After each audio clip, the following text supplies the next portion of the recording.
दोस्तों, आपने रॉबरी पर कई सारी मूवी देखी होगी। मैं आपको यही कहना चाहूंगा कि अगर आपने ये मूवी नहीं देखी तो आपने कुछ नहीं देखा, क्योंकि इस मूवी में जो प्लानिंग की गई है वो बेमिसाल है। तो बिना स्किप किए ये पूरी वीडियो जरूर देखिए, क्योंकि इसमें आपको लास्ट में एक जबरदस्त सस्पेंस देखने को मिलेगा। चलिए फिर बिना टाइम वेस्ट किए देखते हैं द वॉल्ट।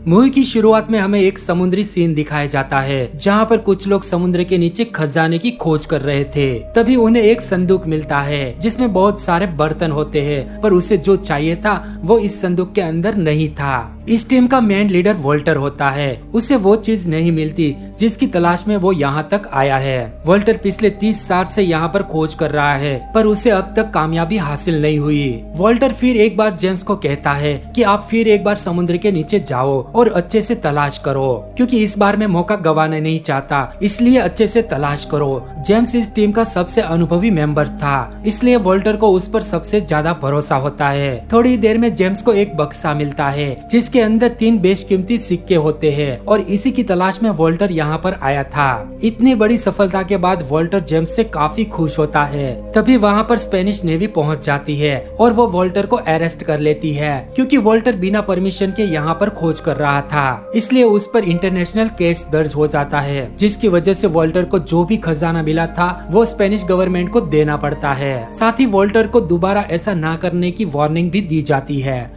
इस बात से वोल्टर को बहुत दुख होता है। अब वो एक बड़ी सी वकील को हायर करता है ताकि इस केस को वो रीओपन कर सके, पर वकील उसे साफ मना कर देती है, क्योंकि ये केस इंटरनेशनल हो चुका है और इसे जीत पाना भी नामुमकिन जैसा ही है। अब यहाँ से सीन शिफ्ट होता है और हमें एक लड़के को दिखाया जाता है जिसका नाम सैम होता है। सैम एक होशियार स्टूडेंट होता है, जिसकी वजह से उसे दुनिया की सबसे बड़ी कंपनियों में से करोड़ों की जॉब की ऑफर आती है। लेकिन सैम उन सभी ऑफर को ठुकरा देता है, क्योंकि उसे जॉब करना या फिर किसी कंपनी की गुलामी करना पसंद नहीं था। सैम का यही मानना था कि मुझे जो भी करना है वो अपने बलबूते पे करना है। इस बात से सैम के पापा काफी नाराज हो जाते हैं। वो सैम से कहते हैं कि अगर तुम ऐसे ही जॉब ठुकराते रहे तो भविष्य में एक दिन तुम्हें बहुत अफसोस करना पड़ेगा।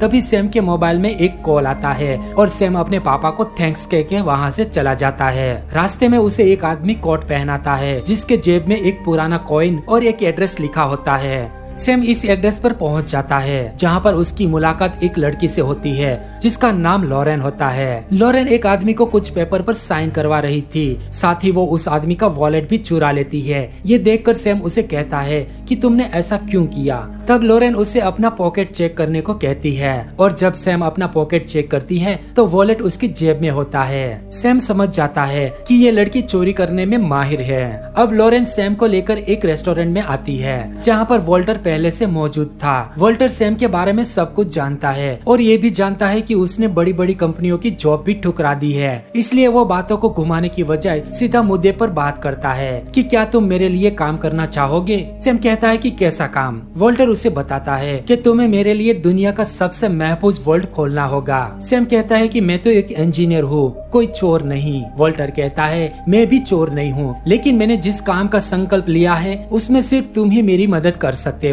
उसके बाद वोल्टर सैम को एक टिकट देता है, फिर सैम अपने घर चला जाता है। अब सैम इंटरनेट पे बैंक ऑफ स्पेनिश के लॉकर के बारे में सर्च करने लगता है, जिससे सैम को पता चलता है कि बैंक ऑफ स्पेनिश का वॉल्ट दुनिया के सबसे महफूज वॉल्ट में से एक है, और इस वॉल्ट को खोलना मुमकिन ही नहीं बल्कि नामुमकिन सा है। अगले दिन सैम स्पेन पहुंच जाता है, जहां पर उसे एक लड़की अपने साथ ले जाती है। दरअसल ये बिल्डिंग ठीक बैंक ऑफ स्पेन के ऑपोजिट में था। यहाँ पर फिर एक बार सैम और वोल्टर की मुलाकात होती है, और वोल्टर सैम को अपने प्लान के बारे में विस्तार से बताने लगता है, जहाँ पर उसके साथ काम करने वाले और भी साथी होते हैं। पहला क्लाउड, जो कि एक हैकर था, दूसरा जेम्स, जो कि इस काम में मास्टरमाइंड था, और तीसरा साइमन। साइमन एक ऐसा बंदा था जो किसी भी चीज को आसानी से ढूंढ लेता था। यहाँ पर वोल्टर लॉक खोलने का काम सैम को देता है, लेकिन जेम्स इस फैसले से खुश नहीं होता, क्योंकि जेम्स का मानना था कि सैम का कोई एक्सपीरियंस नहीं है, फिर भी वो कैसे ये कर पाएगा।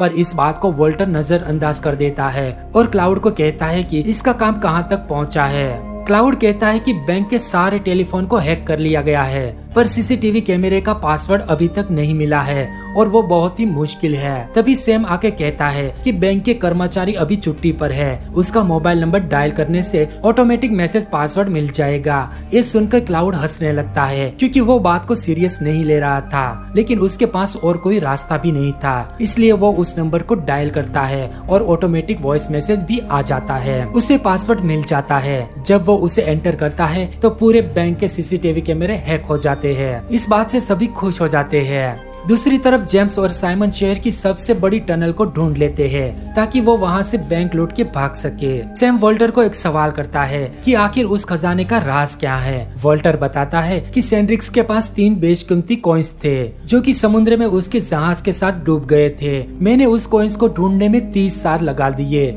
जब मैंने उस तीनों कॉइन्स को हासिल कर लिया तो स्पेनिश गवर्नमेंट ने वो कॉइन मुझसे छीन लिए जो कि उस पर मेरा हक था और वो पूरा खजाना बैंक ऑफ स्पेन के अंदर रखा हुआ है। अब पूरी टीम की एक मीटिंग बुलाई जाती है जहाँ पर वोल्टर एक नक्शा दिखाता है। वो बताता है कि बैंक ऑफ स्पेन दुनिया की सबसे महफूज बैंकों में से एक है जिसके चारों तरफ सीसीटीवी कैमरे और सेंसर लगे हुए हैं। अगर कोई भी गड़बड़ी होती है तो अलार्म बजने लगता है और सिक्योरिटी तुरंत ही एक्शन ले लेती है। बैंक के ऑपोजिट साइड में स्पेन आर्मी का हेडक्वार्टर होता है जहां पर 500 आर्मी हमेशा बैंक की सुरक्षा के लिए तैनात होते हैं और इस बैंक का सिक्योरिटी हेड मुस्तफा नाम का एक आदमी होता है जो कि पहले स्पेनिश आर्मी में रह चुका है। अगर कोई भी पकड़ा गया तो वो तुरंत ही उसे शूट कर देता है। वहाँ पर बचने का कोई भी चांस नहीं मिलेगा। ये सब सुनने के बाद सैम कहता है फिर हम इस काम को कैसे अंजाम देंगे। अब वोल्टर एक नक्शा दिखाता है और कहता है कि 1944 में ये वोल्ट खुला था। उस वक्त एक सिक्योरिटी गार्ड ने इस वोल्ट को देख लिया था और उसी टाइम इस नक्शे को बनाया गया था। वोल्टर हर एक बात को अच्छे से समझाता है और साथ ही ये भी कहता है कि गेट खोलने के लिए चाबी और मुस्तफा का फिंगरप्रिंट चाहिए। वोल्ट में घुसते ही वहाँ का अलार्म बज जाएगा। ये सुनकर सैम कहता है कि वोल्ट के अंदर का नक्शा भी देखना पड़ेगा ना कि हम अंदर कैसे जाए और कहाँ से निकले। क्लाउड भी इस बात से उदास होता है क्योंकि वोल्ट के अंदर के सीसीटीवी कैमरे अभी तक हैक नहीं कर पाया था। अगले दिन साइमन और सैम एक क्लिनिक स्टाफ बनके बैंक में घुस जाते हैं। वहीं लॉरेन एक आर्ट एक्सपर्ट बनके बैंक में चली जाती है। बैंक में सबसे पहले वो मुस्तफा से मिलती है। थोड़ी देर में वहाँ पर मुस्तफा का असिस्टेंट आ जाता है। लॉरेन असिस्टेंट से हाथ मिलाने के लिए मुस्तफा को कॉफी पकड़ा देती है जिससे कि उसके फिंगरप्रिंट उसमें आ जाते हैं। अब लॉरेन असिस्टेंट के साथ चली जाती है और मुस्तफा सीसीटीवी कैमरे में चला आता है। सीसीटीवी का फुटेज हर 90 सेकंड के बाद चेंज हो जाता है और इस 90 सेकंड के अंदर साइमन को हर बार रूम में घुसना पड़ेगा और इस काम को करके वापस आना पड़ेगा। जैसे ही 90 सेकंड के बाद फुटेज चेंज होती है, क्लाउड साइमन को रूम में घुसने को कहता है और साइमन हर बार एक डिवाइस लगाकर चला आता है जिससे कि सीसीटीवी कैमरे हैक हो जाते हैं। अब क्लाउड के हाथ में सीसीटीवी का पूरा कंट्रोल आ जाता है। दूसरी तरफ लॉरेन बैंक में एक फोटो को स्कैन कर लेती है और क्लाउड उस स्कैन को 90 सेकंड का एक वीडियो बना देता है और उसी वीडियो को कैमरे के डिस्प्ले पर लगा देता है। तभी लॉरेन वोल्ट का एक लॉकर खोल के चाबी को भी स्कैन कर लेती है। वहीं दूसरी ओर सैम भी एक डिवाइस के जरिए वोल्ट को स्कैन कर लेता है। लॉरेन चाबी को स्कैन करके वापस रख देती है। तभी वहाँ पर बैंक का मैनेजर आ जाता है, पर लॉरेंस कुछ भी नहीं हुआ ऐसा रिएक्ट करने लगती है। अब 90 सेकंड के अंदर लॉरेंस वहाँ से नहीं निकली तो मुस्तफा को उस पर शक हो जाएगा और पूरा प्लान चौपट हो जाएगा। यहाँ पर लॉरेन अपना दिमाग लगाती है और मैनेजर को अपने मोबाइल में फोटो लेने के लिए कहती है। अब ये फुटेज देखकर मुस्तफा को लगता है कि मैनेजर लॉरेन से बात करने के लिए जा रहा है जिससे कि उस पर कोई शक नहीं होता। दूसरी तरफ जब सैम वोल्ट को स्कैन कर रहा था तभी कुछ ऑफिसर रूम में मीटिंग के लिए आते हैं, लेकिन सैम टेबल के नीचे छुप जाता है और अपने आप को सेव कर लेता है। वहीं मैनेजर लॉरेन को दूसरे रूम में फोटो स्कैन करने के लिए भेज देता है। लॉरेन बिना टाइम गवाए दूसरी चाबी निकाल लेती है और उसे स्कैन कर लेती है, लेकिन सैम का स्कैनिंग मीटर 96% होने के बाद वहीं पर रुक जाता है। ये देखकर सभी टेंशन में आ जाते हैं। फिर वो उस डिवाइस को पावर बढ़ा देता है जिससे कि बैंक का अलार्म बजने लगता है और बैंक में भागदौड़ मच जाती है। लॉरेन दूसरी चाबी को अपनी जगह पर नहीं रख पाती क्योंकि बैंक का मैनेजर वहाँ पर पहुँच चुका था। अगर उसने चाबी उस जगह पर नहीं रखी तो वो सब पकड़े जाएंगे। उधर मुस्तफा पूरी बैंक को सील कर देता है और करीब 500 आर्मी को बैंक के चारों तरफ लगा देता है। अब कोई भी बैंक से बाहर नहीं जा सकता था। तभी क्लाउड लॉरेंस से कहता है कि सैम सीढ़ी के नीचे खड़ा है, आप उसे चाबी दे दीजिए। लॉरेन ऐसा ही करती है। सैम चाबी को लेकर सीधा मैनेजर के रूम में चला जाता है और चाबी को उसी जगह पर रख देता है। यहाँ पर सिक्योरिटी को पता नहीं चलता कि बैंक में अलार्म बजने का क्या कारण हो सकता है। मुस्तफा मैनेजर को कहता है कि शायद पावर सप्लाई में कुछ खराबी आ गई होगी और पूरा मामला यहाँ पर शांत हो जाता है क्योंकि सब कुछ अपनी जगह पर सही सलामत होता है। अब सभी मेंबर्स की एक मीटिंग रख दी जाती है और जितने भी फुटेज होते हैं उनके जरिए एक 3D मॉडल बनाया जाता है और उस पर रिसर्च करने लगते हैं। वोल्ट का इमेज देखकर पता नहीं चलता कि बैंक के ऊपर एक पानी का बहुत बड़ा टैंक है। अगर कोई वोल्ट में चोरी करने के लिए घुसता है तो वोल्ट का दरवाजा बंद हो जाता है और पानी से पूरा वोल्ट भर जाता है। वोल्टर के पास रखे एक फोटो से पता चलता है कि वोल्ट का ये टेक्नोलॉजी एक तराजू के बेस पर बनाया गया है जिसका तोड़ अभी तक किसी को मालूम नहीं था, लेकिन सैम उस टेक्नोलॉजी के बारे में रिसर्च करने लगता है। दूसरी तरफ साइमन और जेम्स टनल के अंदर वोल्ट के पास पहुंच जाते हैं और उसे पता चलता है कि यहाँ से वोल्ट में घुसना नामुमकिन है। तभी वोल्टर बैंक की दीवार के ऊपर से अंदर घुसने का प्लान बनाता है क्योंकि अभी फुटबॉल वर्ल्ड कप चल रहा था, जिसके कारण सबका ध्यान और कैमरा दर्शकों के ऊपर रहने वाला था। दरअसल स्पेन फाइनल में पहुंच चुका था, जिसकी वजह से लाखों दर्शक बैंक के सामने मैच देखने के लिए आने वाले थे और उन्हें मैच के दिन 105 मिनट का समय भी मिल जाएगा। उधर मुस्तफा को पता चल जाता है कि बैंक में 2 आदमी कौन घुस आए थे। सैम और साइमन फ्रॉड क्लीनर बन के घुस आए थे। मुस्तफा सैम और साइमन को गिरफ्तार करने का वारंट जारी कर देता है, पर यह बात वॉल्टर की टीम को पता चल जाती है। इसलिए जेम्स कहता है कि हमें तुरंत ही मिशन को रद्द कर देना चाहिए, पर वॉल्टर हार मानने वाला नहीं था। वो कहता है कि मुस्तफा जानता है कि हम बैंक में घुसेंगे तो जरूर ही, पर कहां से घुसेंगे वो उसे नहीं पता, इसलिए प्लान पहले की तरह ही रहेगा। अब वॉल्टर उसके वकील को कॉल करता है और उससे एक हेल्प मांगता है और उसके बदले में 50% देने का वादा भी करता है। दूसरी तरफ मुस्तफा का असिस्टेंट कहता है कि उन दोनों फ्रॉड को पकड़ लिया गया है, पर ऐसा कुछ भी नहीं होता, ये तो सिर्फ एक अफवाह होती है। इसलिए मुस्तफा बैंक की सिक्योरिटी को और भी बढ़ा देता है। इधर सैम को काम करते करते थोड़ी थकान सी लग जाती है, इसलिए लॉरेंस सैम को देखकर समझ जाती है और वो उसे एक बार में ले जाती है, जहाँ पर सैम देखता है कि वेटर ग्लास में लिक्विड नाइट्रोजन स्प्रे कर रहा था। सैम वापिस आकर एक एक्सपेरिमेंट करके दिखाता है। वो एक छोटा सा तराजू लेकर उसमें लिक्विड नाइट्रोजन स्प्रे करता है और उसके ऊपर वजन रख देता है, जिससे कि तराजू रुक जाता है। सैम सबको बताता है कि यह फॉर्मूला सब तराजू के लिए सेम ही होगा, इसलिए हमें बहुत सारा लिक्विड नाइट्रोजन की जरूरत होगी। ये सुनकर साइमन कहता है कितना नाइट्रोजन चाहिए? सैम कहता है कि 500 लीटर। थोड़ी देर में साइमन नाइट्रोजन का बंदोबस्त कर देता है।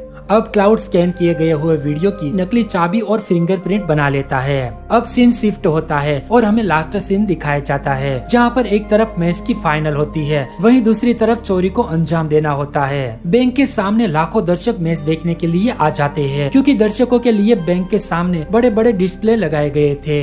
प्लान के मुताबिक जेम्स, लॉरेन और सैम निकल जाते हैं। तीनों दीवार पार करके बैंक में घुस जाते हैं, पर उसे कोई नहीं देख पाता क्योंकि बैंक के सारे कैमरे दर्शकों के ऊपर लगा दिए होते हैं। उधर साइमन वोल्ट के नीचे चला जाता है। वॉल्टर और क्लाउड रूम से डायरेक्शन देते हैं। अब सैम, जेम्स और लॉरेन वेंटिलेटर पाइप के जरिए वोल्ट के सामने आ जाते हैं। सबसे पहले उन्हें उस दरवाजे को खोलना होगा।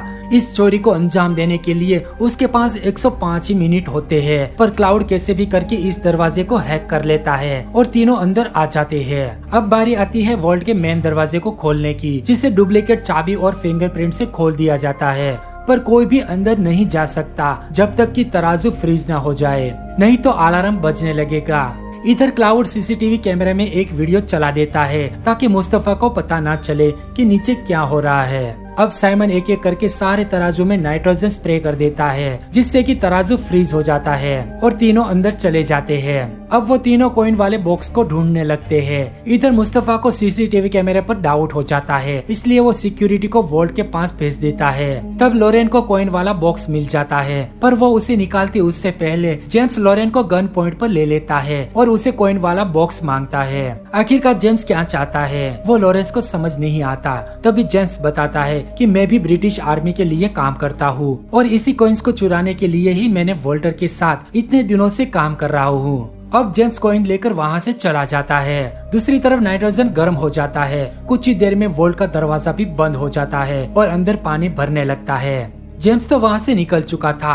अब लॉरेन और सैम वहाँ पर फंस जाते हैं। तभी सैम के समझ में आता है कि अगर तराजू में सेम वजन रख दिया जाए तो फिर से वो बंद हो जाएगा और पानी भी निकल जाएगा। सैम साइमन को तराजू में वजन रखने को कहता है। साइमन खाली सिलेंडर तराजू में रखने लगता है, पर उससे कोई फर्क नहीं पड़ता और पानी भरता ही जाता है। अब साइमन खुद ही तराजू में बैठ जाता है, जिससे कि तराजू वहाँ पर फ्रीज हो जाता है और पानी निकलने लगता है। थोड़ी देर में मुस्तफा आर्मी के साथ वॉल्ट के अंदर आ जाता है, लेकिन तब तक अंदर कोई नहीं होता। मुस्तफा बाहर आकर देखता है तो ऊपर से पानी टपक रहा था, जिससे कि वो समझ जाता है कि कोई बैंक के अंदर ऊपर से आया था। पर वो जानता था कि बैंक से बाहर निकलना इतना आसान नहीं था। वो पूरी बैंक को सील कर देता है और जो भी दिखे उसे तुरंत शूट करने का ऑर्डर दे देता है। अब सैम और लॉरेन एक रूम में चले जाते हैं, क्योंकि बैंक को पूरी तरह से सील कर दिया गया था।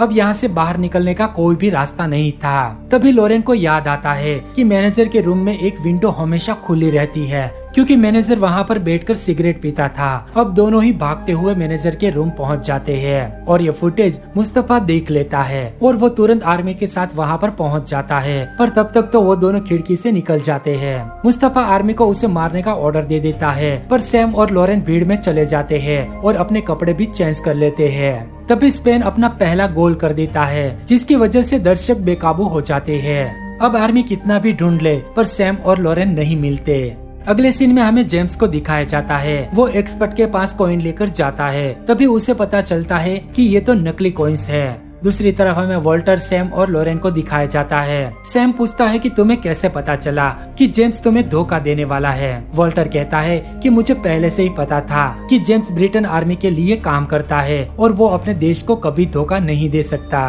फिर सैम कहता है कि आपने ये कॉइन कैसे बदले। तभी लॉरेन उसे जेम्स की घड़ी दिखाती है। मतलब आप समझ ही गए होंगे कि ये काम लॉरेन का है और ये मूवी यहीं पे खत्म हो जाती है। उम्मीद करते हैं कि आपको ये फिल्म अच्छी लगी होंगी, तो वीडियो को लाइक करना ना भूले और साथ ही चैनल को सब्सक्राइब भी जरूर करें।